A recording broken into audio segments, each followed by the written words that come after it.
Olá pessoal, bom dia, tudo bem com vocês?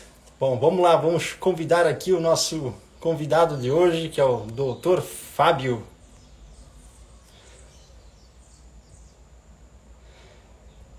Baum, ele é em Ciência dos Materiais, da UFSC. Vamos falar sobre um assunto, hoje vai ser uma live um pouco mais técnica, pessoal que é da Engenharia de Materiais, Engenharia Química, quem trabalha com nanotecnologia também, é bem bacana, o assunto muito bom. Só aguardar o Fábio entrar na live aqui já. Vamos dar início ao nosso bate-papo. Tá quase. Vamos lá. Fábio, só aceitar aí. Vou mandar o convite de novo.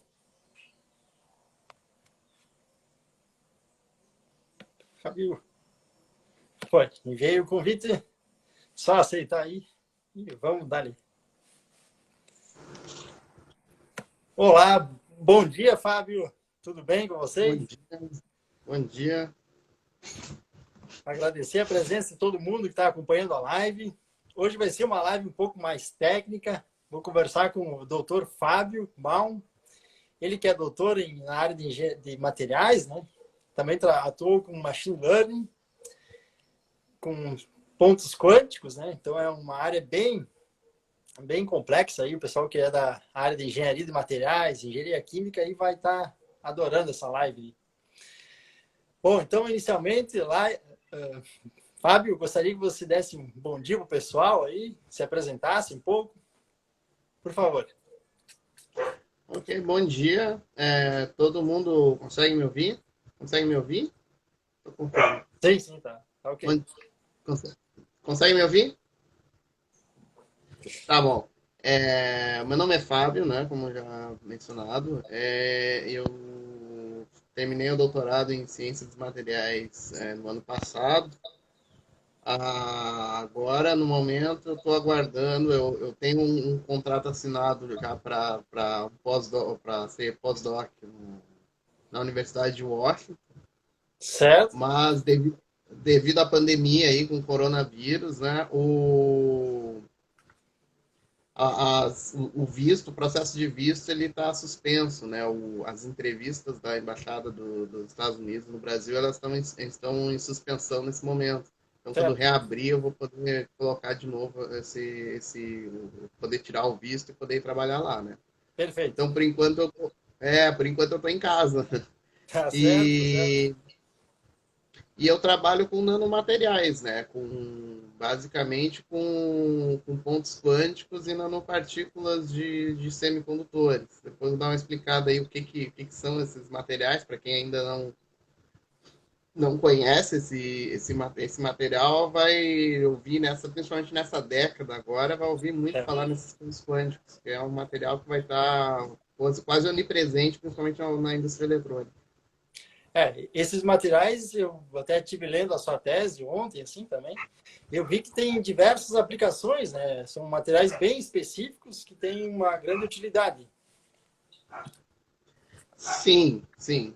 É, agora os cachorros estão latindo aqui porque Tranquilo. a gente vai colocar uma bombona nova de água ali, aí o cachorro fica latindo no pessoal que vai Claro. colocar. Mas tudo bem. Os pontos quânticos, o que é um ponto quântico? Bem a grosso modo. O semicondutor, acho que todo mundo tem noção do que é, né? O que é um semicondutor? Existe um material condutor, isolante e o semicondutor, que são aquela base de toda a indústria eletrônica. O Certo. mais conhecido é o silício, né? E o que ele é, qual que é a importância dele? Ele é um material que, sob determinadas condições, ele conduz eletricidade e sob outras condições, ele não conduz. Né? Então ele Hum, pode conduzir ou não conduzir eletricidade. E aí isso foi muito importante. Esse material ele foi muito importante porque ele pode fazer o papel de uma válvula. na condução de uma corrente elétrica. Ele pode Certo. permitir ou não permitir a corrente elétrica. Então, Perfeito. quando ele permite a corrente elétrica, isso normalmente está associado com o estado 1 no código binário, e quando ele não permite, o valor é zero. E aí, a partir daí, você pode montar todo um circuito eletrônico usando essa lógica, usando álgebra booleana e outras ferramentas de eletrônica digital, você consegue construir máquinas de calcular, basicamente. E são essas máquinas de calcular, né, que elas vão aumentando em complexidade até se transformar num processador, por exemplo. Certo. Processador de computador, processador de placa de vídeo, né? A base disso tudo são os semicondutores. E o ponto quântico, ele é um grupo dentro dos semicondutores. Quando tu pega um semicondutor, existem vários tipos de semicondutores, né? Não é só silício, existe na própria eletrônica mesmo, usa muito arseneto de galho, é o ASGA, arseneto de índio, ASIN, existem sulfeto de chumbo, que é a galena, que é o primeiro transistor para transmissão de ondas de rádio, ele foi feito com sulfeto de índio. Né? Então, sulfeto de índio não, perdão, sulfeto de chumbo. Então,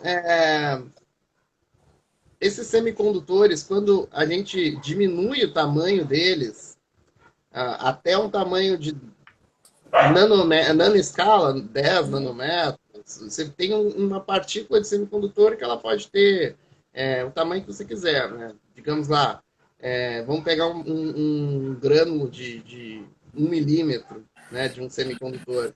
E aí, num experimento mental aqui, fazendo mentalmente, a gente quebra esse grânulo de semicondutor de 1 milímetro até ele ficar várias partículas finas de uns 10 nanômetros de diâmetro médio. Quando a gente faz isso, o semicondutor ele começa a entrar no regime da física quântica, da mecânica quântica. E aí as propriedades que ele tinha, a propriedade elétrica e óptica de um semicondutor de 1 milímetro, por exemplo, ela é diferente da propriedade elétrica e óptica de um semicondutor de 10 nanômetros. Isso, quando a gente começa a ter essas diferenças de propriedades, é o que se chama pontos quânticos. Por que isso é importante? Por mais que até então, antes dos pontos quânticos, por mais que tu mudasse o tamanho de um semicondutor, 1 milímetro, meio milímetro, 100 micrômetros, por mais que tu fizesse essas mudanças de tamanho, você nunca tinha até então uma mudança nas propriedades elétricas e ópticas. Ele sempre tinha propriedades. Você pode ter outras mudanças, pode ter área de superfície maior, você pode ter o tamanho, obviamente, maior, né? Mas nunca mudanças nas propriedades físicas do material. Então, você pode ter, por exemplo, um material como o seleneto de cádmio, que é um semicondutor bem clássico aí nos pontos quânticos, ele muda de cor quando ele chega no domínio quântico, quando ele se transforma em ponto quântico.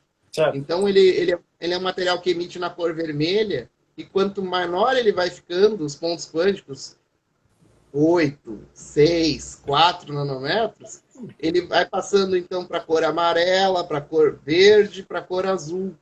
Certo. Isso é uma propriedade dos pontos quânticos. Agora, se alguém quiser fazer alguma observação, sem problema. Claro. Bom, Fábio, antes que você fale muito a parte técnica ali, eu gostaria que você se apresentasse mais para o pessoal que está assistindo, assim, para te conhecer melhor. Sim. Então, que você falasse um pouco da sua carreira, assim, como é que foi a sua ascensão, como é que você chegou aonde você está hoje. Contar um pouco para o pessoal aí. Então, o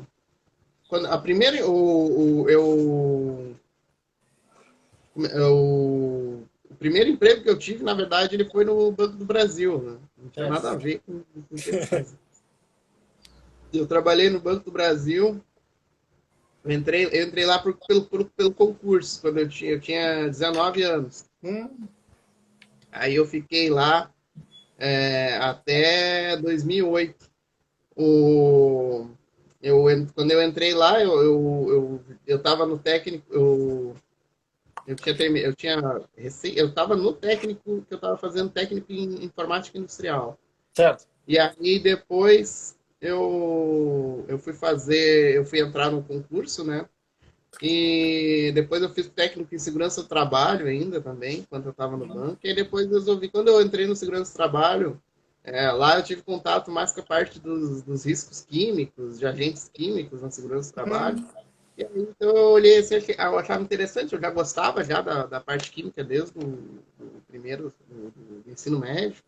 certo. E aí eu resolvi entrar no curso de engenharia química, mas naquela época o meu objetivo era fazer, depois da engenharia química, a especialização para ser engenheiro de segurança do trabalho. Né? Estava muito Certo. interessado na parte da segurança do trabalho. Só que aí depois eu saí do banco, fui fazer um estágio na área também. Aí depois trabalhei numa prefeitura aqui do Rio Grande do Sul como técnico de segurança do trabalho mesmo. Depois trabalhei numa outra prefeitura aqui também como agente administrativo, trabalhei no setor de RH. Hum, Daí, é, daí durante enquanto eu estava lá na prefeitura, começou o programa o Ciências Sem Fronteiras. certo. Né? Aí eu lembro que ele começou mais ou menos ali em 2011, né? E aí, 2011, quando eu fui fazer a inscrição, era já no finalzinho do ano, já tinha passado, né? Era uma estava recém começando, a divulgação ainda não estava muito boa. Quando eu recebi os negócios para fazer, pum, já tinha ido. Mas aí eu comecei a acompanhar o site daquela época do CNPq, e aí é, eu vi que eles iam lançar um novo edital. E Hum, aí falou de vários países, né? Falou. O meu objetivo inicial, que eu queria ir muito naquela época, era eu queria ir para o Japão. ó. E aí então falou lá no edital. Aí o edital falou, né? Bom, a gente vai ter um novo edital ano que vem, e aí a gente vai ter vaga para a Austrália, para o Canadá, para a Bélgica, para os Estados Unidos, para a Alemanha, né? Os países, não lembro agora bem quais são exatamente os países. E para a Coreia do Sul e não falou no Japão. Aí eu, poxa vida, Sim. né? Não vou conseguir. Não Aí vai eu, não, mas estar. então vou fazer o seguinte. Eu queria ir pro. Eu vou tentar para a Coreia. Aí qualquer coisa, eu vou estar bem pertinho lá. Eu pego e vou viajar para o Japão depois, Sim, né? sim. Isso. Aí eu fui fazer esse intercâmbio lá aí eu passei, naquela época, você tinha que fazer, para não sei quem pegou Ciências Sem Fronteiras, você tinha que, no início, bem no início, você tinha que fazer os testes de inglês todos por conta própria e tinha que passar, tinha que tirar, passar não, né, mas tirar a nota mínima. Aí eu consegui tirar a nota que era requerida lá pelo programa e fui, né? Como não tinha muita gente inscrita para a Coreia do Sul, naquela época, como esse edital aí do Ciências Sem Fronteiras, ele saiu com muitos países, né? Saiu com a Austrália, saiu com o Canadá, saiu com Hum, muitos países, que são os países que mais atraem. Acho que saiu até com Portugal e Espanha. Então, os países que mais atraíram os intercambistas foram esses. Lá para a Coreia, foi pouca gente, praticamente todo mundo que passou, que conseguiu a proficiência, conseguiu a documentação, naquele primeiro momento conseguiu ir. Perdão. Aqui tá um calor, eu não sei como é que tá aí, mas aqui aqui tá. também tá calor hoje. Eu botei, Aí eu botei a a gente camisa assim só pra ficar bonito. eu também. A gente tem que estar tomando água toda hora aqui, senão Sim, sim, fica à vontade. você fica com a garganta seca e começa a incomodar. Mas Certo? enfim, É, aí eu fui para a Coreia, eu fui para uma universidade, para um instituto, na verdade, de tecnologia, que é o KAIST. Hum, Aqui no Brasil não é muito. conhecido, eu acho. Na verdade, o Brasil não conhece muito a Coreia do Sul, assim. Mas Pouco, o né? KAIST, ele é visto, ele é tido, assim, como tipo um MIT da Ásia, né? Ó, O da Coreia, assim. Ele é um instituto de tecnologia que foi fundado em 71 e ele foi fundado com o objetivo de trazer desenvolvimento científico para a Coreia do Sul naquela época mesmo, para áreas extremamente tecnológicas. certo. Então eu fui para lá porque eu achei interessante que eles tinham um instituto de nanotecnologia lá Hum, dentro. certo. Coisa que aqui ainda não tinha assim um instituto inteiro dedicado a isso. Né? Depois veio surgir, eu acho, alguns institutos aqui no Brasil. Sim. Mas aí eu fui fazer intercâmbio lá no curso que lá aqui eu fazia engenharia química, né? E Isso. lá é Chemical and Biomolecular Engineering. Lá Hum, é engenharia química e biomolecular. viu, claro. Então, lá eu tive também algumas disciplinas. Eu tive uma disciplina, eu tive uma disciplina de engenharia de bioprocessos, Hum, Bioprocess Engineering. sim. E tive uma cadeira bem interessante que foi nanoquímica tecnológica. E aí, essa disciplina, eu conheci o professor que depois que eu perguntei para ele se eu podia me juntar ao laboratório dele, se tinha alguma vaga, alguma coisa de pesquisa. Hum, E aí ele disse que ia ver se conseguia, que ver se tinha, né? E aí eu consegui fazer um estágio lá, né? Nesse laboratório desse professor, certo. lá no KAIST. E aí lá que eu comecei a trabalhar com esses pontos quânticos, isso Hum. em 2013. Né? Ah, então já Ah, faz quase 10 anos, então. pois é, quase 10 anos. E Certo. aí, o legal de trabalhar com esses pontos quânticos, depois o que eu acho interessante é que depois eu voltei para a minha universidade e consegui fazer o TCC nessa área, né? Consegui montar ali um setupzinho experimental lá E na minha na, universidade mesmo, na e época consegui já era fazer uma o. coisa super avançada já, né? É, tipo, 10 anos atrás era uma coisa super avançada esse assunto, né? Os pontos quânticos eles foram descobertos. A primeira descoberta, a primeira menção dele foi em 81. Certo. Né? Um cientista russo ele observou uns pontos quânticos numa matriz de vidro. Hum, Nem era a intenção era estudar outra, outro fenômeno, mas ele fez essa observação e escreveu o artigo.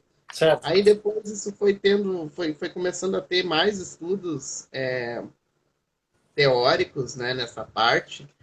Naquela época, na física, se chamava clusters de nanocristais, clusters de semicondutores. Ah, Né? certo.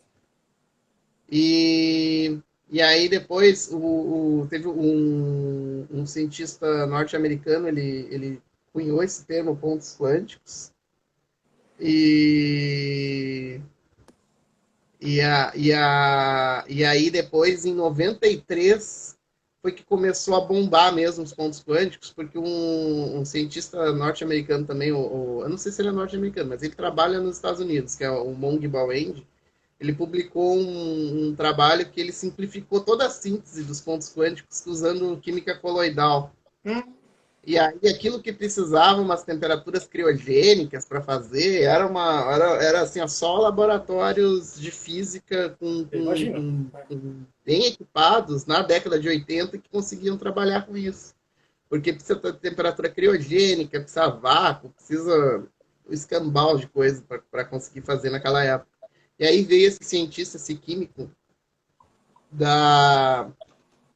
acho que naquela época ele estava no MIT, e publicou esse trabalho aí que simplificou toda a síntese Hum, de pontos quânticos. E certo. aí o trabalho começou a bombar, né? Começou a aparecer. E aí em 2012, voltando agora para 2012, Claro, já já. estava bem avançado, né? em Sim. 2012 já tinha ponto quântico para célula solar, já tinha ponto quântico para telas, displays e tudo mais. E aí, durante o meu TCC, por exemplo, na pesquisa da revisão bibliográfica, eu vi que eles estavam por lançar, a Sony estava por lançar já uma TV de pontos quânticos. E aí eu achei legal que eu coloquei no TCC, né, que estava saindo a TV de pontos quânticos da Sony, Sim. e logo, alguns meses depois, já saiu mesmo, né? Já estava anunciando na TV. Então, acho que isso é uma coisa legal de trabalhar com Sim. essa pesquisa aplicada na avançada. Aplicada, na verdade, não. A minha área é mais básica, mas é legal de tu ver a pesquisa aplicada, que tu já vai vendo o que vai sair daqui a alguns anos, Isso. né? Tu sabe Claro, mais ou claro. menos o que está saindo daqui a alguns anos nesse termo tecnológico, Sim. né? A gente recebeu uma pergunta ali Isso, da Ariadne, Ariadne, seu. As ela disciplinas perguntou. em inglês na Coreia. Parcialmente. Então, como é que funcionava essa questão das disciplinas serem em inglês na Coreia? É, Pelo regulamento, lá no CAIST, como é que funciona? Todos os alunos do CAIST eles têm que ter um mínimo de disciplinas em inglês. Então, por exemplo, se você está na graduação, você vai fazer a graduação lá. Você tem que ter, eu não lembro agora qual percentual, mas você tem que ter lá, vamos dizer, 40% dos seus créditos precisam ser feitos em disciplinas em inglês. Então, na graduação. Já na pós-graduação, acho que a maioria das disciplinas são em inglês mesmo, então não existe não existe esse problema, assim, não vou conseguir usar. Certo, certo. Então, tem várias disciplinas que elas são ofertadas em inglês, lá dentro do departamento de engenharia química e dentro dos outros departamentos também. Aí já facilita um pouco, já, né? Porém, a prática o regulamento e a prática tem um pouco de diferença, né? Sim. Então, o que acontece? Alguns professores, eles realmente encarnam o espírito da coisa. E eles chegam, acho que até a maioria dos professores, não lembro agora, mas alguns professores, eles realmente encarnavam o espírito da coisa. Eles chegavam e começavam a dar aula em inglês, era good morning, né? E começavam a dar aula em inglês até o final. Certo. E tudo em inglês. Você queria fazer pergunta, você fazia pergunta em inglês, tudo em inglês.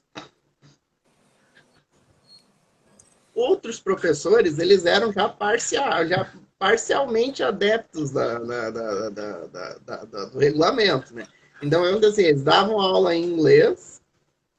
Aí, se um aluno quisesse perguntar, ele poderia perguntar em inglês. Se fosse um aluno coreano, ele poderia perguntar em coreano, né? Certo.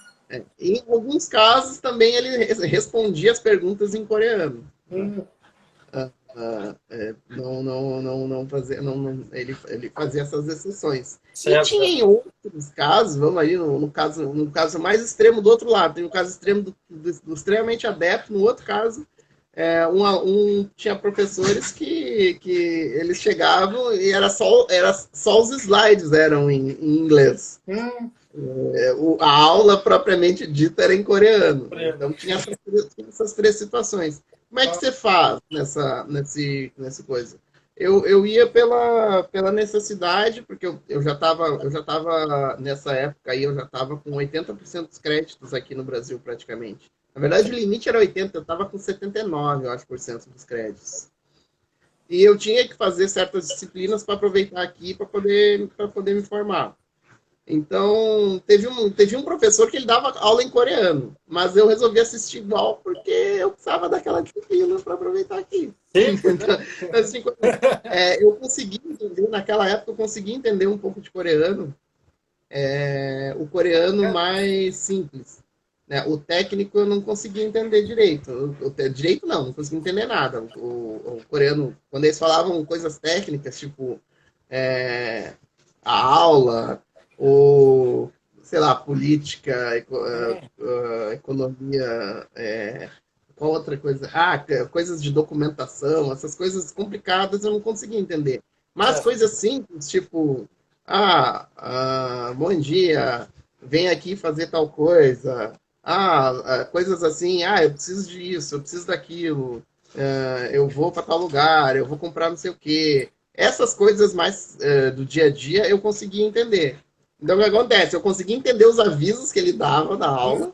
Eu consegui dizer, ele disse, ele falava, vai ter um trabalho para entregar semana que vem. Eu, tô ligado. Tipo, ele falava em coreano, vai ter um trabalho para entregar semana que vem. Eu, não, tô ligado. Sei, tipo. Mas sobre o que era o trabalho, eu já Aí já ficava meio assim. tá certo. Mas aí então, como os slides estavam em inglês, eu sabia o que estava acontecendo na aula, porque eu olhava assim, os slides estão em inglês. Tipo, ele não deve estar falando alguma coisa diferente dos slides que eles estão passando, né? Teoricamente, não. Aí então tudo bem. Mas então é isso, os níveis de inglês também variam, né? Tem professores que tinham inglês perfeito, assim, tipo, perfeito entre aspas, né? Não existe inglês perfeito, na verdade, Sim. né? Não, cada um tem o seu jeito de falar inglês. Isso é uma coisa boba que a gente tem aqui, às vezes, de que o inglês do fulano é perfeito, o meu inglês não é perfeito. Não existe inglês perfeito, né? Sim. Inglês, mesmo dentro dos Estados Unidos, você tem o inglês da Califórnia, é diferente do inglês que é falado no Texas, que é diferente do inglês que é falado em Nova York, que é diferente do inglês que é falado na Jamaica, que é diferente do inglês que é falado na Grã-Bretanha, que dentro da Grã-Bretanha é diferente do inglês que se fala na Inglaterra, em Londres, para o inglês que se fala no norte da Inglaterra, para o inglês que se fala na Escócia, para o inglês que se fala na Irlanda, né? Sim, Então é diferente, né?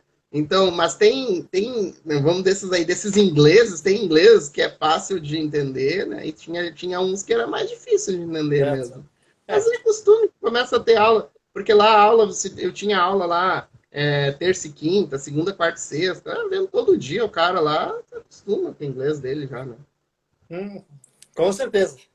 Bom, então, para dar sequência um pouco, eu gostaria que você falasse um pouco das linhas de pesquisa que você atua. Você falou que trabalha com pontos quânticos e também machine learning, assim, gostaria que você falasse um pouco mais sobre isso. E lá no pós-doc que você vai fazer nos Estados Unidos, vai ser relacionado a isso também? Sim. Eu trabalho muito com a parte de síntese, né? Que é a fabricação dos pontos quânticos. Certo. Como é que funciona? Esse cara que eu citei antes, a gente precisa tomar uma água, né? Tá Muito calor? calor e tá muito seco Sim, também, né? sim. Então, essa questão dos pontos quânticos, eles foram descobertos em 81, como eu mencionei, e depois, em 93, teve esse trabalho desse professor que na época estava... na época não, ele está no MIT até hoje. Ó. No MIT, que simplificou a síntese dos pontos quânticos. E aí, o que aconteceu? Mas, estou falando isso só para contextualizar um pouco. Sim. Mas laboratórios foram permitidos trabalhar com esses pontos quânticos. Como é que eu posso dizer? Democratizou o acesso a esse material. O que naquela época, antes, era só para quem tinha condições de vácuo e criogenia, e condições mais extremas, ele passou a ser obtido com condições um pouco mais simples. Entendeu? E aí, quando eu fui para a Coreia, eu comecei a trabalhar com essas condições, são um pouco mais simples. Não é tão simples assim como tubo de ensaio, Becker, não é essa química tão simples. Ainda é feita sob vácuo, ainda é feita em atmosfera inerte, né? Que é você coloca um gás Nitrogênio? inerte para que ela acontecer, nitrogênio, argônio. Certo. Você escolhe o gás, provavelmente mais barato. Mas muito mais simples do que era na década de 80. E aí eu trabalho nessa parte dessa síntese dos pontos quânticos, tentando entender como é que funciona a relação entre os parâmetros de síntese e as propriedades dos pontos quânticos que tu obtém no final. Então, Se eu aumentar a temperatura, o que vai acontecer com o ponto quântico? Se eu aumentar a concentração, o que vai acontecer com o ponto quântico? Certo. Se eu trocar um reagente aqui, em vez de usar reagente A, vou usar o reagente B, mas em vez de se eu deixar de usar, as tentativas são quase sempre no sentido de simplificar, né? Sim. Então você tem, na época aquela da década de 90, você tinha uma série de reagentes que eles eram pirofóricos. Então você não podia deixar o bichinho pegar ar. Se o bichinho pegasse ar, já era. Claro. Pegava fogo mesmo. E aí, ao longo da década de 90, se trabalhou muito para retirar esses reagentes pirofóricos. Quando eu peguei a síntese, já não tinha mais reagente pirofórico. Aí agora, quando eu peguei, tinha reagentes que eles não eram pirofóricos, mas eles eram muito sensíveis ao ar e à umidade, principalmente. Certo. Então, a mesma coisa, né? Se o bichinho pegou ar, morreu. Era bem. Até tem assim, tem um caso, tem alguns casos que eu trabalhava assim. Você pega o reagente dentro de uma seringa, tem um septozinho, e uma seringa bem fininha para não permitir que entre ar para dentro desse frasco de reagente. E quando entra ar, ele oxida todo o reagente e se perde o produto. Então, às vezes, alguma outra pessoa mais desavisada usava uma seringa muito grossa, enfiava ali no septo e entrava ar lá para dentro. Já era. E não são reagentes muito baratos. Então, começava a trabalhar para substituir esse tipo de reagente. Começava a trabalhar para mudar as temperaturas. As temperaturas usadas eram bem altas, né? Assim, 250, 300 graus. Então, a gente tenta diminuir essa temperatura para diminuir, porque aí, consequentemente, diminui o gasto energético. Sim. E diminui também a periculosidade envolvida com o realismo. Essa síntese ela é feita em um solvente orgânico de alto ponto de ebulição. Não sei se alguém já teve contato aqui. A maioria das pessoas ela tem contato com solventes orgânicos tipo hexano, tolueno, né? Mais comum. Como? Que são esses mais comuns usados, né? Isso, hexano, tolueno. Só que existem os solventes orgânicos de alto ponto de ebulição. Eles são, o exemplo, octadeceno, né, que são 18 carbonos. Existe difeniléter, que são duas fenilas com um oxigênio no meio. E esses materiais eles têm um ponto de ebulição aí na faixa de 250, 300 graus, que é a temperatura que a gente precisa para fazer a síntese. E aí, durante a síntese, requer uma série de cuidados, né? Você não pode jamais tocar aquele reagente, não pode deixar ele tocar partes quentes, não pode, porque ele está numa temperatura muito alta. Então, eu trabalhava assim também no sentido de tentar diminuir um pouco essa temperatura, também para diminuir esse perigo. E... obrigado. Então, uma aguinha. Claro, claro. São muitos os parâmetros que são envolvidos na síntese desses pontos quânticos, né? E, claro, otimizando, facilitando o processo Isso. E aí, o que acontece? Qual outra área de pesquisa que eu peguei bastante e que ainda tem essa importância? Muitos, por exemplo, os mais pontos quânticos mais estudados, se você colocar num Web of Science ou num Google Scholar ali, vai aparecer o selenete de cádmio. Mas qual é o problema do selenete de cádmio? O cádmio, né? Para quem não sabe, o cádmio ele é um dos materiais. Ela falou da caneca. Essa caneca é a caneca do meu laboratório até o ano passado, né? Vamos ver, tomara que o meu laboratório novo tenha acessórios também.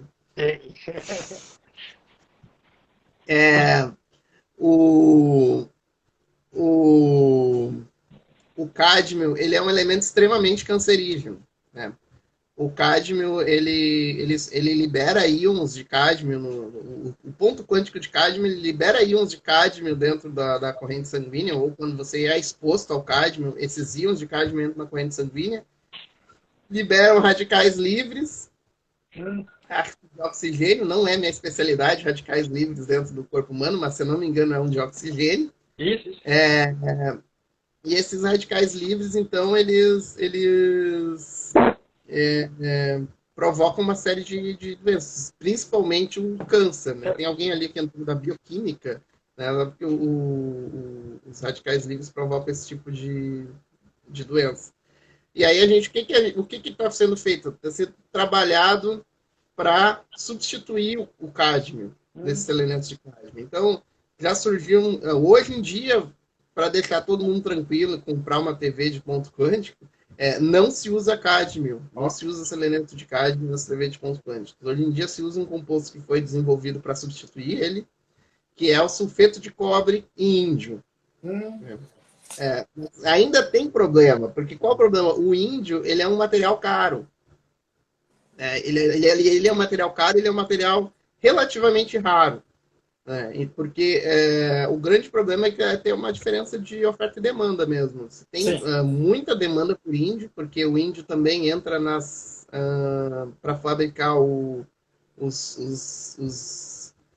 se chama? Índio tin oxide, os óxidos de índio estanho e os óxidos de índio flúor, que são usados nas telas de touchscreen. Né? Então, onde tiver um touchscreen, vai ter índio. E onde não tem touchscreen, tem touchscreen por tudo, né? Então, é um mercado muito disputado, o mercado índio. Então, agora está sendo vista tentativas de não usar índio. A gente fugiu do cádmio. Oi? Aí fugiu do cádmio e agora foge do índio. Então, durante o mestrado e doutorado, eu tentei duas alternativas. Uma que era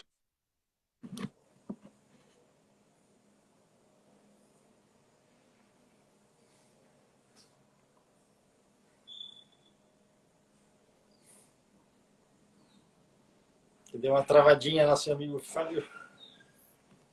Vamos ver se retorna. Opa, voltou. Voltou. Faltou luz aqui e agora voltou a luz. Opa! Deu uma pequena queda. Eu acho que é o calor, né? O pessoal começa a ligar tudo que tem de ar-condicionado. Eu estou preocupado aqui. Mas, enfim, o objetivo era substituir o índio agora. E durante o mestrado, eu trabalhei, então, com sulfeto de cobre e antimônio, tentando, se você ver ali na tabela periódica, o antimônio está do ladinho do índio. E durante o doutorado, eu fiz a pesquisa em sulfeto de cobre e alumínio. Tá? Tanto índio como alumínio, tanto antimônio como alumínio são materiais mais baratos do que o índio, né? Então, o objetivo nisso é tornar o processo mais barato. Sim, facilitar. E facilitar para eu finalmente ter dinheiro para comprar uma dessas TVs de pontos quânticos, né? Porque eu faço pesquisa Com certeza, facilitar o acesso à tecnologia para o pessoal, isso é muito, muito valioso. Bom, então, eu também... Pode continuar. Sim. Não, eu só ia dizer, onde é que entra o machine learning nisso, né? E machine até learning, você falou que trabalha com... Isso. Machine learning entra, na verdade, em todas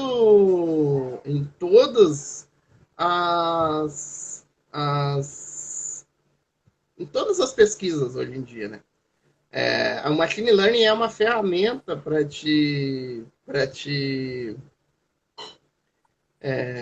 como é que eu posso dizer? O machine learning é uma ferramenta para te auxiliar na pesquisa. É uma ferramenta estatística, uma ferramenta de ciência da computação para te auxiliar na pesquisa. Assim como antigamente todo mundo fazia pesquisa na mão, se você pegar um artigo antigo para ver, você vê que os gráficos são praticamente desenhados à mão. Né? Existiam pessoas especialistas em desenhar o gráfico para botar nos artigos. Não sei se você já ouviu as histórias do pessoal mais antigo, que a cromatografia gasosa, para te determinar o percentual de cada eluente da cromatografia, o pessoal recortava o gráfico e pesava. Então, recortava ali, em vez de integrar, né? Porque integrar é muito difícil se tu não conhece a função. Tu vai ter que fazer toda uma Aí pesava a quantidade que dava do pedaço de papel ali, né? Referente à área do Eloente, né? Acho que o Fábio tá off de novo. Volta. Então, o machine learning hoje, ele é a mesma ferramenta, assim como a computação surgiu e auxiliou a pesquisa, hoje o machine learning está aparecendo para auxiliar a pesquisa. Certo, certo. Então, como é que eu usei machine learning? Eu usei machine learning pegando bases de dados, criando as bases de dados, nós criamos lá no nosso laboratório, bases de dados para abastecer os algoritmos de machine learning, para que eles surgiram rotas de síntese, surgiram condições de síntese novas para a gente testar experimentalmente. E Certo. isso tem sido muito, se você colocar química em machine learning em inglês, chemistry em machine learning, você vai ver que já está surgindo cada vez mais trabalhos mostrando como é que se usa essa ferramenta, né? Ao invés de você confiar numa tentativa e erro, Sim. você usa machine learning que vai auxiliar. Não, você coloca os dados de trabalhos anteriores, dos seus próprios experimentos anteriores, e usa esses algoritmos para que esses algoritmos te apontem uma direção na qual que tu quer seguir, né? Por exemplo, eu quero obter um tamanho mais homogêneo, eu quero ter um material com propriedade X, então eu vou lá, eu rodo aqueles algoritmos e vejo quais são as condições que me levam a, a chegar naquela propriedade que eu quero. Né? Então, esse é o machine learning, mas isso acontece em todas as áreas, né? Não é só na química, mas é no materiais. A Claro, claro. medicina tem usado muito. A Ariadne ali E perguntou a principal aplicação do C1 né, que é o sulfeto de cobre índio. isso. Hoje, É. hoje é em TV, tela de TV. A principal. Tem empresas de pontos quânticos nos Estados Unidos, tem a NanoSys, tem a Key Division, a UbiQD, tem várias startups de pontos quânticos surgindo. A NanoSys nem dá para chamar mais de startup, eu acho. Já é uma empresa que vale bilhões, né? Certo. A função deles é quase toda voltada para tela. Tela. E aliás, agora, já que a gente entrou nessa parte com a aplicação, vou trazer uma aplicação bastante curiosa. Ok. Tem uma empresa chamada UbiQD, UBIQD, para quem quiser ver. Eu até é legal que eu tive para quem conhece a SBP Mart, que é o encontro da Sociedade Brasileira de Materiais, eu encontrei o CEO dessa Ó. empresa, que ele é pesquisador em materiais, né? Hum. E a empresa dele agora, ela fez uma parceria com a NASA e eles estão desenvolvendo estufas para o cultivo de hortifruti granjeiros em Marte. Mas, olha só. Em Marte. É para a NASA, eles estão trabalhando junto com a NASA. Porque qual é a moral? Qual a moral do negócio, né? Por que ponto quântico nisso? Porque o ponto quântico ele absorve luz e reemite luz num comprimento de onda diferente. Ele, por exemplo, ele absorve a luz, vamos dizer assim, azul e reemite amarelo, vamos dizer assim. Tá bem Certo. grosso modo simplificando. E lá, esse pessoal lá, o que acontece? Em Marte, o Sol, a luz solar tem uma composição diferente da luz solar aqui na Terra, por causa da atmosfera. A atmosfera é diferente. Só que as plantas que nós temos aqui, elas evoluíram para a nossa luz solar aqui na Terra. Então, para a gente poder plantar em Marte, vai precisar você ter uma luz solar compatível com as plantas daqui. Então, esse projeto eles têm junto com a NASA para filtrar a luz solar e fazer com que ela seja o mais semelhante possível com a terrestre para poder cultivar hortifrutigranjeiras em Marte numa futura colonização de Marte. Né? E olha, também, interessante. e também na área de pesquisa em célula solar, como a Ariadne citou ali também. Os sulfetos de cobre índio, eles também são, pontos quânticos em geral, também são aplicados para célula solar, para captação de energia solar e geração de energia fotovoltaica. Por isso que eu disse lá no início, que durante essa década de 2020, você vai ouvir falar muito ponto quântico, porque ele é praticamente um tijolo, consegue fazer inúmeras coisas com o material. Né? Sensores também, tem muita aplicação com sensores óticos, então tem gente usando esse material para detectar biomarcadores no suor, no sangue, para te detectar, por exemplo, se a pessoa tem diabetes, se a pessoa tem como é que não é pressão alta, mas se a pessoa tem alguns biomarcadores alterados no sangue, no suor, para poder fazer, para que a pessoa possa fazer esse monitoramento em saúde, né? Então, mas hoje, né, me alonguei demais na resposta, mas hoje o principal aplicação dos pontos quânticos não são nas telas mesmo. Perfeito. Bom, Fábio, eu gostaria que você falasse um pouco mais sobre esse contexto geral. Assim, até eu vi que você trabalha também com programação em R. Eu acho que seria para aplicar a questão do machine learning, né, e o uso da base de dados, assim. Então, eu gostaria que fizesse um contexto geral sobre esse assunto, da união do conhecimento da engenharia de materiais, né, síntese de pontos quânticos, com a programação em R e o machine learning. Assim, como você dá uma explanação em geral para o pessoal. Até para introduzir, o Fábio ele vai estar lançando um curso aí bem direcionado para esse aspecto. Quem quiser aprender mais, então fica ligado aí.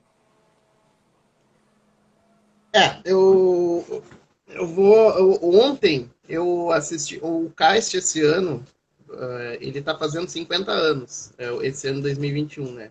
Então ontem eles lançaram ontem eles tiveram um summit, né? Que é tipo um encontro ali.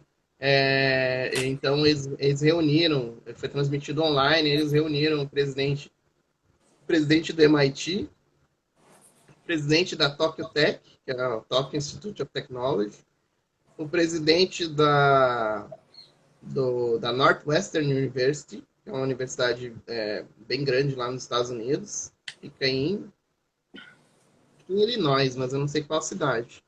Agora esqueci, fugiu da memória. E o presidente do KAIST, né? E nesse summit aí, o que eles falaram basicamente, assim, além da como é que vai ser a educação agora pós-Covid e quais mudanças, né, na sociedade se espera, mas uma das coisas mais faladas era a inteligência artificial e machine learning, né? E, por exemplo, no KAIST, para vocês terem uma noção, hoje o aluno, a introdução à inteligência artificial é uma disciplina obrigatória para todos os cursos do KAIST. E eles têm uma graduate school, né, uma escola de pós-graduação, só em inteligência artificial, que eles começaram em 2019, 2019 ou 2017. Então, para ver como eu gosto de dizer, como tá se tornando onipresente essa questão. Presidentes das 3 universidades citaram a inteligência artificial e machine learning, né? E outra questão muito importante que que foi falado pelos presidentes dessa universidade, porque não sou presidente da universidade, exerce o mesmo papel do reitor aqui no Brasil. A questão muito falada é a multidisciplinaridade para aplicar, para resolver esses problemas. Então, o que acontece? Você não consegue resolver um problema como Covid, como problemas tecnológicos, aquecimento global, todos os problemas que a humanidade enfrenta, eles não conseguem ser enfrentados por um curso, por um departamento na universidade. Então, o que todo mundo está falando agora? Que é acabar com esses muros que existem dentro da universidade entre os departamentos. Às vezes existem o departamento de engenharia química. O departamento de engenharia química ele não fala com o departamento de física, porque o departamento de física é um, o departamento de engenharia química é outro. Tem várias. As universidades federais elas são mais fortes, né? Esses muros eles são mais altos. Então, eu conheço muitas pessoas na química. Eu conheci muita gente na química agora, quando eu estava na ciências materiais. Eu conheci mais gente da química do que da engenharia química depois. A química, por exemplo, não conversa quase com as outras, sabe? Tipo, tem alunos da graduação que eles só têm amigos dentro da química. E isso está sendo visto como cada vez mais nocivo assim, para esse senso de multidisciplinaridade, para esse senso de resolver problemas. Certo. Né? E onde é que eu quero chegar com isso em relação a machine learning? Machine learning é uma coisa que surgiu na ciência da computação, né? Veio da estatística e da matemática, pegou emprestado a matemática e a estatística, né? E começou a trabalhar nisso dentro da ciência da computação. Só que machine learning não é algo que vai ser para a ciência da computação, que vai ser assim voltado para a ciência da computação, assim como dirigir não é voltado para a engenharia mecânica. Sim. Então, hoje, machine learning é fundamental para qualquer área do conhecimento, principalmente nas ciências duras, como Perfeito. física. Fábio, então eu gostaria que você aproveitasse, nós temos mais 5 minutinhos, para você falar um pouco do seu curso aí, como é que vai funcionar. Eu sei que está com inscrições abertas, né? Então se você pudesse dar mais detalhes aí para o pessoal que está interessado em aprender mais sobre essa aplicação do Machine Learning, por favor. Sim. Agora eu tô parado entre aspas, né? Eu tô num pequeno hiato aí entre o doutorado e o pós-doutorado, né? Sim. E aí as contas continuam chegando e tem todas as questões do visto e tal. Então, para poder também ajudar na renda, eu falei assim, não, então eu vou fazer um curso de Machine Learning. E o que eu noto, assim, por exemplo, tem muitas ferramentas gratuitas, tá? Quem não tem dinheiro para pagar pode aprender Machine Learning sem problema nenhum. Tem muitas ferramentas gratuitas, tem ótimos cursos. Porém, eu quis fazer esse curso voltado para química e materiais.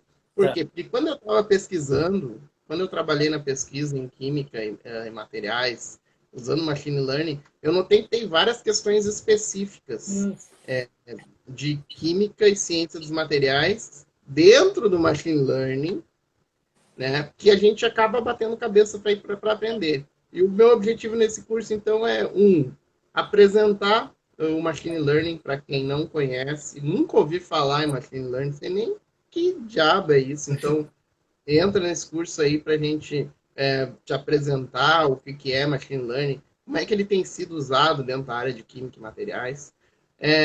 Vou passar por programação em R, porque o R é uma ferramenta que eu uso para Machine Learning, né? Para executar o Machine Learning. Poderia ser Python, poderia ser outra linguagem de programação, só que a linguagem que eu mais tenho afinidade é o R. É uma linguagem voltada já para estatística também. Poderia ser MATLAB, por exemplo. Na engenharia química se usa muito MATLAB. O R é muito parecido com o MATLAB, só que é livre. Sim. Não precisa pagar, né? Então, outra questão que eu vou tocar muito no ponto durante esse curso são as bases de dados em química e materiais. Quando eu estava no doutorado e eu escrevi os artigos, eu tive que montar minhas próprias bases de dados, porque eu não sabia e não conseguia achar as bases de dados disponíveis. Nesse curso eu já vou mostrar, né?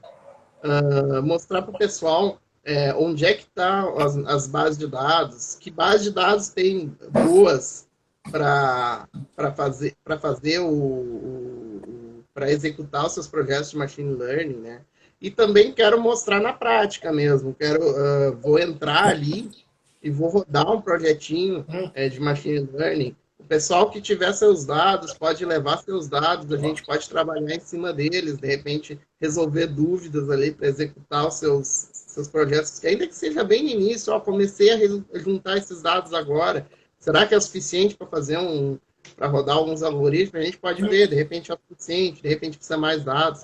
Então é um curso para quem está bem no início mesmo e quer se inteirar aí dessa ferramenta, quer incluir nas suas habilidades. Eu acho que é muito importante desenvolver habilidades durante a graduação e a pós-graduação, porque aí depois, no futuro, você pode usar isso onde você quiser, não precisa ser necessariamente na sua pesquisa. Você pode até mudar de área, né? E continuar usando machine learning. E com toda essa expertise que você tem, eu acho que com certeza o curso será muito bom para quem estiver aderindo aí. Até se você quiser dar mais detalhes aí, tem mais uns 2 minutinhos, fique à vontade. Tá. O curso ele começa, o nome do curso é Machine Learning na Química e na Ciência dos Materiais, né? Com um nome bem intuitivo. Ele vai começar dia segunda-feira agora, na próxima segunda-feira, e vai até sexta. As aulas aí vão ter mais ou menos 1h30 a 2 horas, porque como é começando bem do zero mesmo, eu quero mostrar desde o início, então, como é que o Machine Learning funciona, como é que funciona a linguagem de programação em R, depois entrar em cada base de dados, mostrar como é que a gente explora as bases de dados, né, e depois mostrar a aplicação prática. Mas já no início eu quero ir mostrando assim, como é que isso está sendo usado mesmo nessa área, né, pelas principais universidades. E aí você pode entrar ali no meu perfil no Instagram,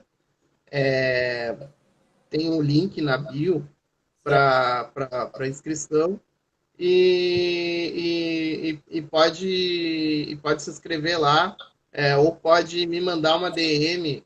Se quiser, eu tenho a ementa com plano de ensino, eu posso mandar ela por DM ou por e-mail, né? Então, qualquer informação que precisar extra sobre o curso, o valor das inscrições vai ser um valor de R$100, né?